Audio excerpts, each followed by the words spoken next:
Ladies and gentleman, ವಿಧಾನ ಪರಿಷತ್ನ ಸಭಾಪತಿ ಸ್ಥಾನ ಮೇಲೆ ಆಡಳಿತಾರೂಢ ಕಾಂಗ್ರೆಸ್ ಕಣ್ಣಿಟ್ಟಿದೆ. ಹೊರಟ್ಟಿಯಿಂದ ತೆರವಾಗುವ ಸ್ಥಾನಕ್ಕೆ ಹೊಸ ಸದಸ್ಯರನ್ನ ನೇಮಕ ಮಾಡೋದಕ್ಕೆ ಕಾಂಗ್ರೆಸ್ ಚಿಂತನೆ ನಡೆಸಿದೆ. ಎಸ್ ವೀಕ್ಷಕರೇ, ನೆಲ ಜಲ ಭಾಷೆಗಾಗಿ ಪ್ರಾಮಾಣಿಕ ಪತ್ರಿಕೋದ್ಯಮ. ನೀವು ನೋಡ್ತಾ ಇದ್ದೀರಾ ಫೋಕಸ್ ಟಿವಿ. ಇದು ಫೋಕಸ್ನ ಸ್ಪೆಷಲ್ ರಿಪೋರ್ಟ್. ನಾನು ಶಿವು ರಾನರಾಪುರ.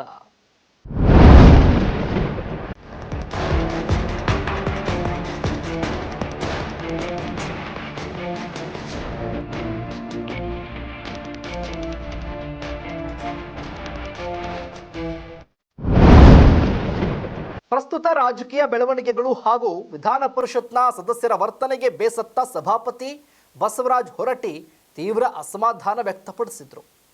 ಈ ಹಿನ್ನೆಲೆಯಲ್ಲಿ ತಾವು ಸಭಾಪತಿ ಸ್ಥಾನಕ್ಕೆ ರಾಜೀನಾಮೆ ನೀಡುವುದಾಗಿ ಘೋಷಿಸಿದರು. ಸಭಾಪತಿ ಬದಲಾವಣೆ ಬಗ್ಗೆ ರಾಜ್ಯ ರಾಜಕೀಯದಲ್ಲಿ ತೀವ್ರ ಕುತೂಹಲ ಮೂಡಿಸಿದೆ. ಬಸವರಾಜ ಹೊರಟ್ಟಿ ರಾಜೀನಾಮೆ ಹೇಳಿಕೆ ಹಿನ್ನೆಲೆಯಲ್ಲಿ ರಾಜ್ಯ ರಾಜಕೀಯದಲ್ಲಿ ಸಂಚಲನ ಉಂಟಾಗಿದೆ. ಆಡಳಿತಾರೂಢ ಕಾಂಗ್ರೆಸ್ ಪಕ್ಷ ಮೇಲ್ಮನೆಯಲ್ಲಿ ಅಧಿಕಾರ ದಕ್ಕಿಸಿಕೊಳ್ಳೋದಕ್ಕೆ ಮುಂದಾಗಿದೆ.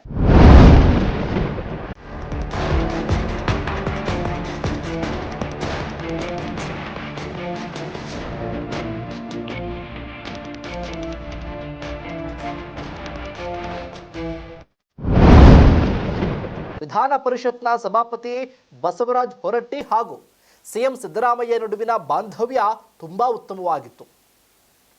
ಈ ಹಿನ್ನೆಲೆಯಲ್ಲಿ ಸಿಎಂ ಸಿದ್ದರಾಮಯ್ಯ ಹೊರಟ್ಟಿ ಬಗ್ಗೆ ಯಾವುದೇ ಅಸಮಾಧಾನ ಇರಲಿಲ್ಲ. ಹೀಗಾಗಿ ಹೊರಟ್ಟಿ ಬದಲಾವಣೆಗೂ ಯೋಚಿಸಿರಲಿಲ್ಲ. ಬದಲಾದ ರಾಜಕೀಯ ಹಿನ್ನೆಲೆಯಲ್ಲಿ ಮೇಲ್ಮನೆ ಸದಸ್ಯ ಸ್ಥಾನದಲ್ಲಿ ಕಾಂಗ್ರೆಸ್ ಮೇಲುಗೆಯನ್ನು ಸಾಧಿಸಿದೆ. ಪರಿಷತ್ತಿನ 4 ಸದಸ್ಯರು ನಾಮನಿರ್ದೇಶನ ಮಾಡುವ ಮೂಲಕ ಕಾಂಗ್ರೆಸ್ ತನ್ನ ಬಲವನ್ನು ಹೆಚ್ಚಿಸಿಕೊಂಡಿದೆ. ಈ ಮೂಲಕ ಪರಿಷತ್ನಲ್ಲಿ ಕಾಂಗ್ರೆಸ್ನ ಸದಸ್ಯರ ಸಂಖ್ಯಾಬಲ 37ಕ್ಕೆ ಏರಿಕೆಯಾಗಿದೆ.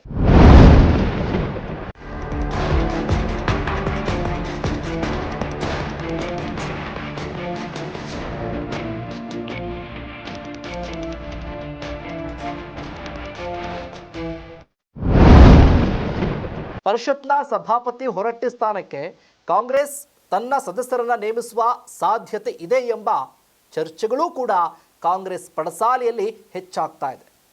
75 ಸದಸ್ಯ ಬಲ ಹೊಂದಿರುವಂಥ ಪರಿಷತ್ನಲ್ಲಿ 37 ಸದಸ್ಯ ಬಲವನ್ನು ಹೊಂದಿದೆ. ಬಿಜೆಪಿ 29 ಮಂದಿ ಸದಸ್ಯರನ್ನ ಹೊಂದಿದ್ರೆ ಜೆಡಿಎಸ್ ಕೇವಲ 7 ಸದಸ್ಯರು, ಹಾಗೆ ಒಬ್ಬರು ಪಕ್ಷೇತರ ಸದಸ್ಯರಿದ್ದಾರೆ. ಬಿಜೆಪಿ ಜೆಡಿಎಸ್ ವಿಪಕ್ಷಗಳ ಮೈತ್ರಿಯಿಂದ ವಿಪಕ್ಷಗಳ ಬಲ ಹೆಚ್ಚಾಗಿತ್ತು.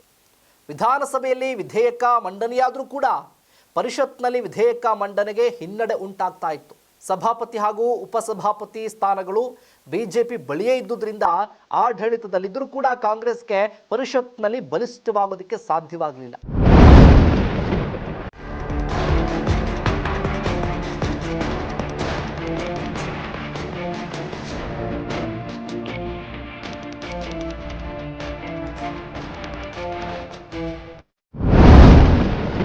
ಇದೀಗ ಪರಿಷತ್ಗೆ 4 ನಾಮನಿರ್ದೇಶನ ಸದಸ್ಯರನ್ನ ನೇಮಕ ಮಾಡುವ ಮೂಲಕ ಕಾಂಗ್ರೆಸ್ ಸದಸ್ಯರ ಸಂಖ್ಯೆ 37ಕ್ಕೆ ಏರಿಕೆಯಾಗಿದ್ದು ಮೇಲ್ಮನೆಯಲ್ಲಿ ಕಾಂಗ್ರೆಸ್ ಮೇಲುಗೆಯನ್ನು ಸಾಧಿಸಿದೆ.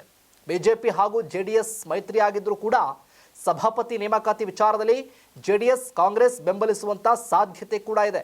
ಒಟ್ಟಾರೆ 37 ಮಂದಿ ಸದಸ್ಯ ಬಲದ ಕಾಂಗ್ರೆಸ್ ಮೇಲ್ಮನೆಯಲ್ಲಿ ತನ್ನ ಆಧಿಪತ್ಯ ಸಾಧಿಸುವ ಅಧಿಕಾರ ದೂರ ಇಲ್ಲ. ಇದಾಗಿತ್ತು ಫೋಕಸ್ನ ಸ್ಪೆಷಲ್ ರಿಪೋರ್ಟ್. ನೆಲ ಜಲ ಭಾಷೆಗಾಗಿ ನೋಡ್ತಾ ಇರಿ ಫೋಕಸ್ ಟಿವಿ.